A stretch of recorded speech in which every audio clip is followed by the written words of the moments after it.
This short lecture is part of a series of GIS lectures recorded for the Quinney College of Natural Resources at Utah State University.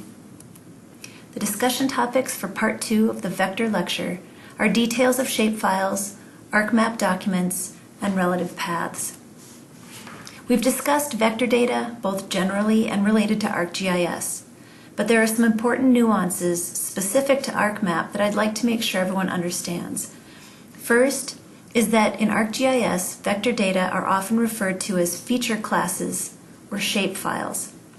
Shapefile is a proprietary data structure created by Esri.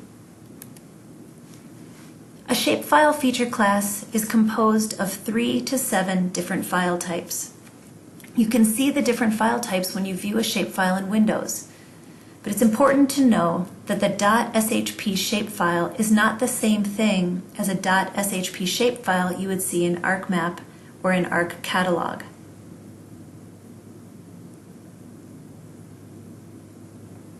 ArcGIS aliases the multiple files that make up a shapefile behind one file called, confusingly, a .shp or shapefile.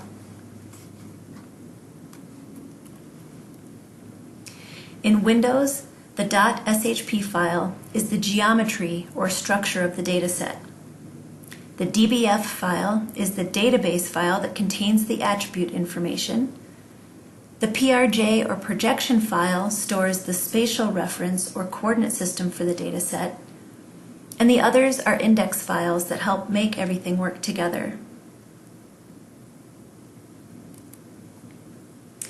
Another important thing to know about ArcMap is that the project or .mxd file extension in ArcMap does not contain the data files, but instead the project remembers the location of the files displayed in the map.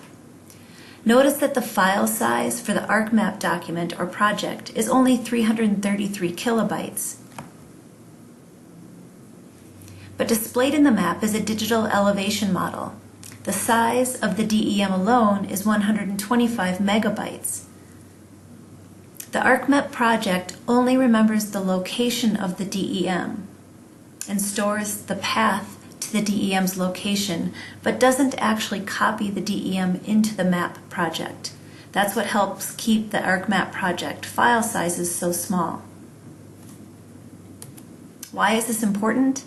Because sometimes we change the location of a data set displayed in a map document, and this results in a broken data link which exhibits as a red exclamation point in the table of contents. When you see this in a map project, it doesn't mean the data is lost. It simply means the path to the data has been broken or changed. You can repair this by right-clicking on the data in the table of contents and choosing Repair Data Source. This allows you to navigate to the new location of your data set. Of course, this won't work if the data was deleted permanently.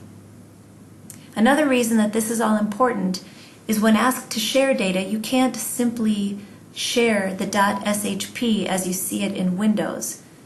You need to make sure that you're sharing all the necessary file extensions that make up a shapefile.